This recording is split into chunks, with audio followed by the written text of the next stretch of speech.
Hi everyone, and welcome to today's MarketingBitz webinar. Thank you for joining us today. Today's webinar is titled Stop Losing Your Mind and Start Finding Success on Social Media, and will be hosted by our guest presenters, Will Scott and Paula Keller-French of Search Influence. So before we get started with the webinar, I just have a couple of quick announcements. So next slide, please. Thank you. So first, I just want everyone to know where the webinar will be archived. It'll be archived on our website, MarketingBitz.com, and you can access it by clicking on the Webinars tab at the top.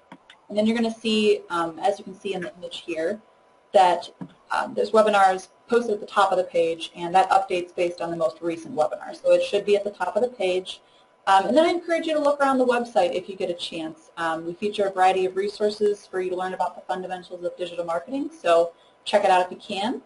And please don't forget to join in on today's conversation on Twitter. You can use the hashtag BitzWebinar, which is on the bottom of your screen, or you can tag us at MarketingBitz. Next slide, please. In other news, our 2017 Boot Camp series is underway.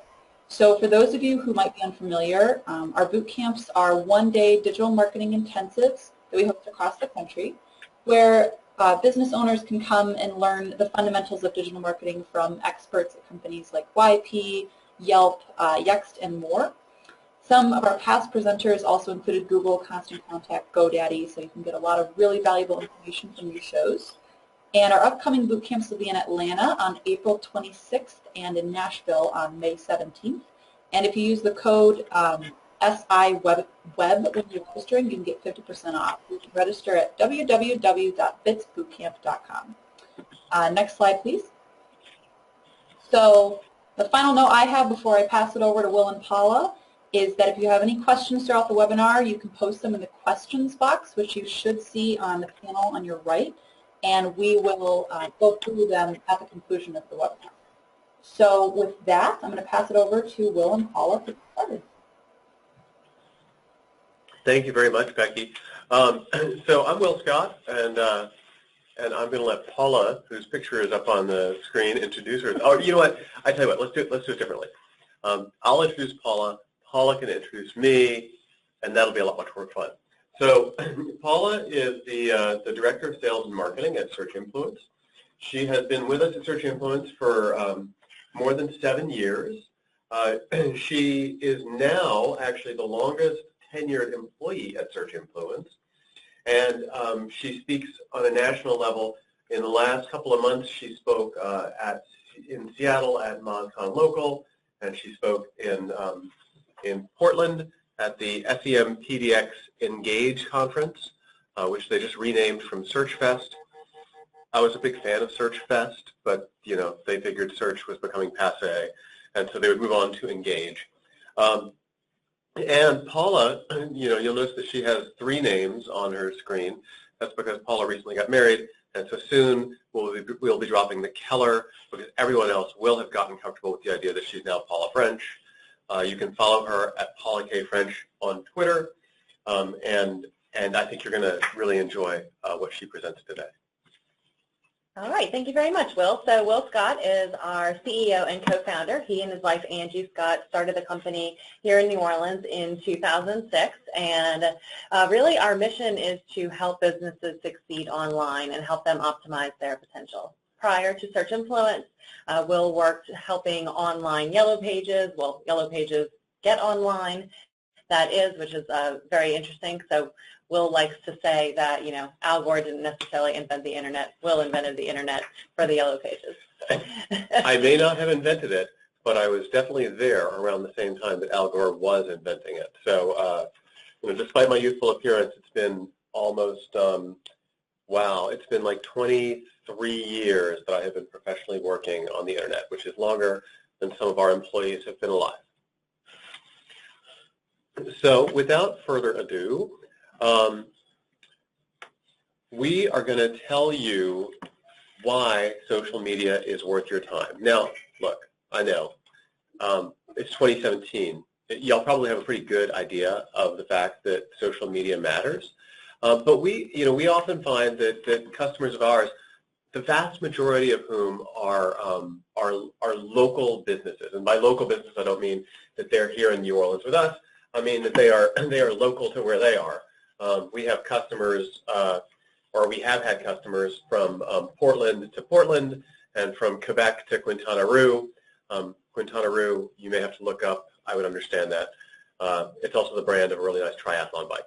But in any case, we've got customers who are trying to reach their local market all across the country, and their biggest question to us is, how can we do it all? How can we be posting on all these social media sites? It just takes too long. And what we always tell them is, on social media, you can't be everything to everybody. And in order to make the most of your time, you've got to focus your efforts. So, why does it matter? A third of the world uses social networks regularly. Social media ranks higher than print ads, email, and events in terms of marketing channels responsible for driving new customer growth. That's actually an LSA stat from a 2016 study. 44% of local businesses say that Facebook drives customers to their site, to their location, and simply establishing a presence online is not going to be sufficient for customer growth. You can't just build it and hope that they're going to come. As we know, we've got to engage customers. We can't just sell them something one time, and social media equals engagement. To put the stats in context, I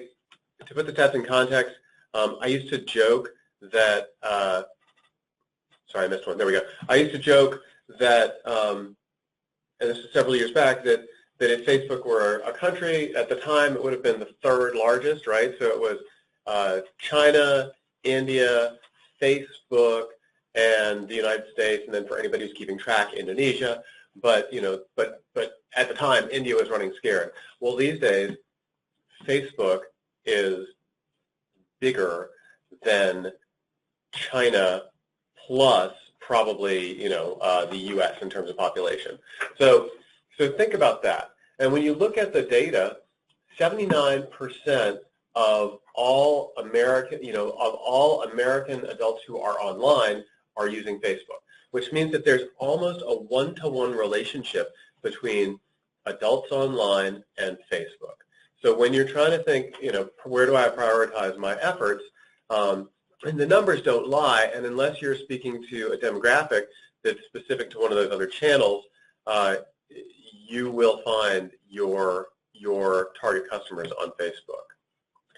So in a study, 25% of all business owners said social media helps me keep my customers, going back to the engagement thing. We've all heard the adage that it's 7 times easier to sell something to an existing customer than it is to acquire a new customer. And when you look at 2016 data, 2.3 billion people are on social networks of one form or another. And the challenge that we face is that only 34% of those businesses who are using social media to market see a return on their investment from their social media efforts. So, clearly there's a disconnect, right? We've got the vast majority of human beings engaged in social media. I guess, 2.34 billion, and there's 7 billion people on the planet. So 2.5 sevens, 5 14s, whatever. So in any case, there's a lot of people on social media, but only 34% of businesses who are using it are able to figure out how to actually count what they're doing. So the challenge is, and I think that this is a challenge, I think, of being a business owner, is that you've got so much to do, and you don't necessarily have tools to sort of keep track of it all. And so you've got to approach your goals on social media like any other goal. You've got to create SMART goals. Hopefully by this point in your lives, someone has introduced you to the idea of SMART goals. They have to be specific. I want to get from here to there by then, right? So I want to get from X to Y by date. They have to be measurable. In other words, is this something that when I do start to see a change, I can quantify that change? This is a really hard one for entrepreneurial type people. It has to be attainable, right? You can't just pick a goal and say, that looks like a really good goal, and gosh, I'd be happy if I got there. If it's not something you can do, it has to really be relevant. Does it support the other things that you're doing in the business? Does it actually doesn't matter. In the old days of advertising on Facebook, about 4 years ago, and that was when dinosaurs still roamed Facebook, the clients that we were working with, they were really focused on this idea of I need more fans, right? I need more fans on my Facebook page. And our first question was usually, okay, great, what's your budget? No, I'm kidding. Our first question was usually, why? Why do you need more fans? So if it's not relevant, if it doesn't matter, then it's probably not worth spending our time and money on it. And then finally, the T in SMART is timely, and I'm going to go back through those: specific, measurable, attainable, relevant, and timely. And think about whether or not the goals that you're setting for yourself in social media are, in fact, SMART. All right, so before we get to the first step of setting your social media goals, you need to really think about our target customer, our buyer. You need to think about who is actually buying your product or service. So we're going to get into how to define that. So if you think through, who's walking in your door each day or who is calling you each day, there's a lot of disparity between maybe who is currently your customer versus who you would like to be your customer, and so you need to think about that. So as we talk about defining our target market, perhaps you have two different segments: is who's our most likely customer, and then who is ultimately our aspirational customer that we eventually want to get to. So the example that I'm going to go through, we can do this in a couple of different ways, and you may have more than one target demographic. So think through, is your customer a man or a woman? What is their age? What's their marital status? What's their income? Where are they located? And demographics, like the things that I just went through, are important, but key insights into the type of person they are, the things they like, the things they dislike, will give you a stronger direction later for creating that engaging social media content. So if you're like most small businesses, you likely don't already have a professionally developed marketing strategy with personas defined for your target consumers. Now, the great news is it doesn't take a rocket scientist or even a professional marketer to create something like that. We actually went through this recently for search influence. It's actually a really fun exercise and really, really helps you strategize and put a focus behind all of your marketing efforts, really, not just your social media efforts. We had a client a few years ago that came to us that was a large self-storage company with locations across the country, and their target was suburban mothers. However, the content that they were posting on their social media page, they were running contests that were featuring MMA, mixed martial arts wrestlers. And so that was something that was a complete mismatch between their actual target market and the content that they were posting. And so it was the Midwestern Mama MMA set, right? I know this exists somewhere. Right. Got me too. So defining this and thinking really through who you are actually speaking to can help your social media content be more focused and more effective. So here's an example for you of a customer persona. So we have Mary, the small business owner, kind enough to our graphic designer, Michelle, to let us put her own face in this, on this slide here. So Mary, the small business owner's profile is that she is like I said, a business owner. Let's say for this particular segment, we are targeting small businesses in Oregon who are in the retail industry. Their company size is going to be less than 150. We believe that Mary, the small business owner, is of age 29 to 35. So this is more of an entrepreneurial type of small business owner, maybe somebody who is just getting started. She has a bachelor's degree, she's married, and she likes good customer support and dislikes social media scheduling. And so this information would help drive our content strategy and will also help drive our targeting on Facebook, which we're going to talk about in a moment. So based on that information, you put this hard work into researching your target customer and creating this profile of them. It's time to choose your target networks. And you may have different target demographics that are appropriate to be reaching out to on different target networks. And so what social platform should you choose? So we have this nice nifty chart which we will make available to you. If you go to si.ly/SI-Social-Up, you can download our social media handy guide that has this and a lot more information, including ideal posting times for each channel.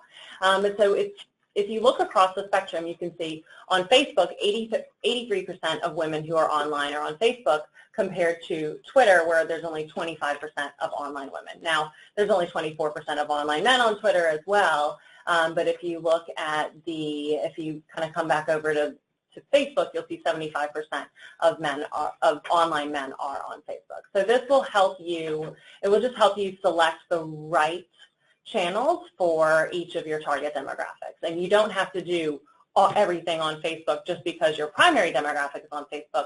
You can change up your messaging depending on the platform. And the great news is that since Facebook acquired Instagram, you can access, at least through advertising, all of those Instagram users through the Facebook interface. So you can stretch, and what you get to do then is you get to think if 84% of my population on Facebook is 30 to 49, and 59% of my population on Instagram is 18 to 29, then I can start to mix those audiences to get where I'm trying to go. So if you're still not convinced, here's a brief recap of how prolific social media has become and a reminder of how important it is to leverage it for business specifically. So 58% of small businesses are using social media. 57%, that's over half of people, say that they're influenced to think more highly of a business after seeing positive comments or praise online. I think we can all attest to that in our own personal lives. Only 25% of marketing budgets are expected to be focused on social media marketing in the next year. Now, in the next 5 years, now that's because there's so many different places that you can place your money. But even for 25% of people to be saying that they expect their budget to be focused in that area is pretty interesting. And then 92% of small business owners who use social media say that social media marketing is important for their business. And I don't know who those other 8% are, but they haven't had the value proved to them Right. If yet. they're using it, it's not important to their business, then maybe they need to golf more. Exactly. All right, so now it's time to bring it all together and look at ways to leverage the information that you've gathered. In this section, we're really going to focus on building a social media advertising campaign. So to draw up your advertising game plan, you'll be relying on all the information you gathered about your customer, equipped with the knowledge of your target customer. We'll look at Facebook to illustrate just how granular you can get in your targeting and how social media advertising, if done correctly, can get plenty of mileage for each dollar spent. So, there's a lot of talk these days about native advertising, and it's interesting because the social channels were among the first that sort of natively integrated ads into the content stream. So while you can buy ads in the margin on Facebook and LinkedIn, the most effective way to buy ads on Facebook is to buy them as promoted posts or in-stream ads, so that they show up right there where people are browsing. People are 51% more likely to make a purchase after liking a brand on Facebook. So yes, getting fans, getting likes should not be your total objective, but since people are more likely to make a purchase after liking you, if we can be likable and then maybe entice the like through advertising, might as well. With more than 700 million people looking at Facebook on mobile devices, businesses can connect with their customers anywhere. And this gets particularly interesting when we start talking about some of the location targeting in a few slides. So one of the big benefits of Facebook ads is really the cost. Especially when you compare it to traditional media, you see newspaper all the way on the right. The average cost to reach 1,000 people via the newspaper is over $30, whereas for Facebook, we're looking at less than $1 to reach 1,000 people in some cases. Now, that's not necessarily the case for all businesses, but 25 cents is a really, really great cost to be spending to reach 1,000 people. And really, if you look across, LinkedIn and Google, you'll see a really good cost there as well for a CPM. So we talked a little bit about the benefits and some of the costs of advertising on Facebook. So let's take a minute to acknowledge how saturated Facebook can be for small business. There's definitely a lot of businesses advertising for themselves. It's not all doom and gloom, but what you what you should realize is that you got to pay to play. There's a great chart that I've seen that actually it shows an inverse correlation between the cost of Facebook's stock and Facebook's organic reach. So as the stock price went up, the likelihood of your post getting seen by people that you weren't paying for them to see it went down markedly. In 2017, obviously we're going to see an increase in ad spending by marketers all over the world, and social network ad spending is estimated to hit $35.98 billion, right? So almost $36 billion is going to be spent on social advertising. Now, y'all can see this screen, so I'm not going to read you all the numbers, but I want to point out one that I, as a marketer, find really interesting, and that is that the average spend per day on Facebook is between $5 and $50. What that tells you is that a lot of businesses are doing it themselves. And what we know from working with a lot of businesses is that if the businesses are trying to run this themselves, they are not doing it effectively, right? Because, as I often say to our clients, your job is to do your job, right? Your job is to fix cars, sell widgets, operate on patients. And if you're trying to do that plus market your business, it's not going to be as effective as if you let people who really understand these systems market for you, and you focus on doing the thing that you spent years in school or decades learning, as a journeyman or whatever. So again, another big benefit of Facebook ads is the ability to target people very, very precisely. We like to say you can target like a boss on Facebook. So this is yet another way to use that target demographic customer information that we put together and get the most out of your tight advertising budget. So the great thing is that Facebook is always watching. It connects the dots of the user's photos, interests, check-ins, your education level, relationship status, and so much more, and uses that information to make really, really great targeting options available for advertisers. Have you ever noticed how the ads that you see on Facebook change when you've made a change in your life? Or maybe you've started to look for a car and all of a sudden you start to see car ads on Facebook. Or you've gotten engaged and all of a sudden you start to see pictures of rings and wedding bands and wedding planners on Facebook. Or you mentioned to your wife while your phone was sitting on the bedside table that you're thinking about a trip to Tahiti, and you start seeing ads for Tahiti. It really is that scary, right? I mean, so a lot of these apps, so I don't want anybody to think that I'm about to don a tinfoil hat here, but a lot of these apps actually have access to your camera and microphone even when you're not actively using them. So think about that and think about the targeting potential there. Mm-hmm.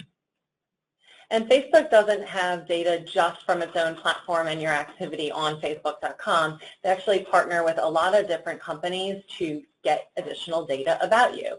My favorite one is Axiom, which you can go to aboutthedata.com and you can register an account for yourself, and you can see the types of information that Axiom has pegged to your profile online. And this can be anything from your insurance to the type of car you drive to the number of people in your household, to what your household income is. There's so much different, so many different data points within this, and all of this data is available to Facebook, and Facebook is matching up your profile on Axiom to your profile on Facebook, and all of that information, most of that information is targetable via Facebook. Very, very interesting. Just a couple of like real granular data points that are in the Axiom data are your home insurance renewal date, right? So if you sell home insurance, you can know from the Axiom data when that homeowner's insurance renews, the value of their home and how much they still owe on it. And then my personal favorite, number of lines of credit in the household. So if you look at the combination of income and lines of credit, then you have a good understanding of how likely that person is to buy stuff on credit. So I talked a minute ago about location targeting. This is one of the things that Facebook rolled out not too long ago, which is that you can drop a pin and pull a radius around the location where you dropped the pin and advertise to people only within a certain distance from that pin. And you can get much tighter than, than a mile. And so the one that I always like to use as an example of this is, imagine if you're a Nissan dealer and you drop a pin on the, on the repair waiting area of the nearby Toyota store, right? So, might work.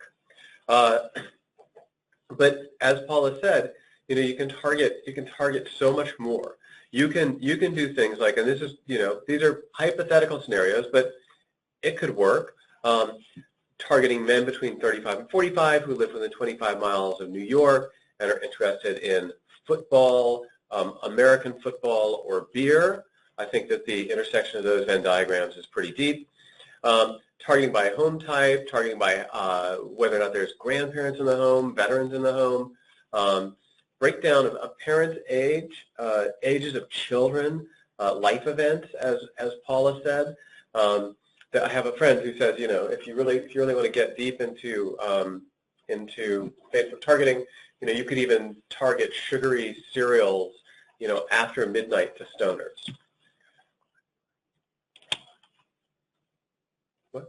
Go back one slide. There's one that we missed. Oh, there we go. There we go. So I actually had a little bit more to say about location targeting. We accidentally skipped over that slide before. So as recently as last year, when you purchased a Facebook ad and you were using location targeting, you were targeting people based on specifically on their stated location, so where they said that they lived. Now, as a marketer, this was extremely limiting. So if you were a museum in New Orleans and you wanted to target people who were traveling to New Orleans, there wasn't a really straightforward way to do that. Or if you are a shoe store and in New Orleans and you're running a sale this weekend, you don't necessarily want people who are traveling to Atlanta for that weekend to see that ad because they're not going to be here, they're not going to be able to take advantage of that. So this is where this radius-based targeting that Will described was really born, as well as some additional locations that you can see on the slide here. So we have living in the area, located in the area, recently in the location, which I love that one, very interesting, and then traveling in your location. This one is particularly interesting to us at Search Influence because we have a lot of tourism and attraction clients, and so this was extremely key for them in targeting out-of-town guests when they are visiting New Orleans. See if I can improve my slide changing skills here. Okay, there we go. All right, so as Will mentioned before, promoted posts and doing ads within the newsfeed really are the most effective way to get in front of users, particularly on mobile. The primary use of Facebook is on a mobile device, and so it's critical that your ads be seen when somebody is on mobile. And so all of this targeting that we just described is available for promoted posts if you go into the Facebook Ads Manager. So when you go boost a post just from your page, you're not going to get as in-depth of options as we talked about with the demographics, so you will get that option to target a radius around your business. So just an example of paid Facebook promotion from a client campaign. We were trying to establish brand awareness and grow their fan base to hopefully increase post engagement. Using their existing membership list, Facebook allows you to create what's called a lookalike list, right? So if I have, if I have 5,000 fans on Facebook, they likely share they likely share some demography and some sort of psychographic traits. And so I can create a lookalike of that audience and target a radius around my location, which would indicate that there was, that they were likely customers if I'm a location-based business. And the outcome of that was almost 30,000 clicks, 200,000 likes of the individual posts, so the actual engagement in the posts, 25,000 new page likes, and this is over a decent span of time, so this is not overnight. It was over a year, and it was a $6,600 ad spend. So in a context where you do care a lot about fan growth, and where you've got a ready base of membership to work from, you can really grow it quite readily. Another thing that I love is a lot of people don't necessarily have a big fan base on Facebook, but they have a big email list. And so what you can do is you can take that email list and you can load it into Facebook as a custom audience and target those people. But then we don't see like a perfect hit rate on this. It's usually like 40 to 60% match that we see. But then once you've got those email lists into Facebook, now you've got access to all their demographic and psychographic stuff, and you can do lookalike audiences based on the emails that you upload, which is pretty sweet. Now, I'm not going to kid you. Having pictures of cute animals is always much more likely to get a like. Animals, babies, cars, in the case of, Paula's in-laws, cool retro motorcycles. There are some things that are more likely to get liked than others, and, fluffy, cute babies, whether animals or humans, are always going to get a like. Just to sort of leave everyone with this, if you have any additional questions that you didn't have time to answer or to ask, or you couldn't think of a proper question during the amount of time we have, you can email us at info@marketingbitz.com. You can email us your questions directly, and I'll send you and connect you with Paul and Will, who can answer your questions. I hope everybody has an awesome day, and thanks again for joining us.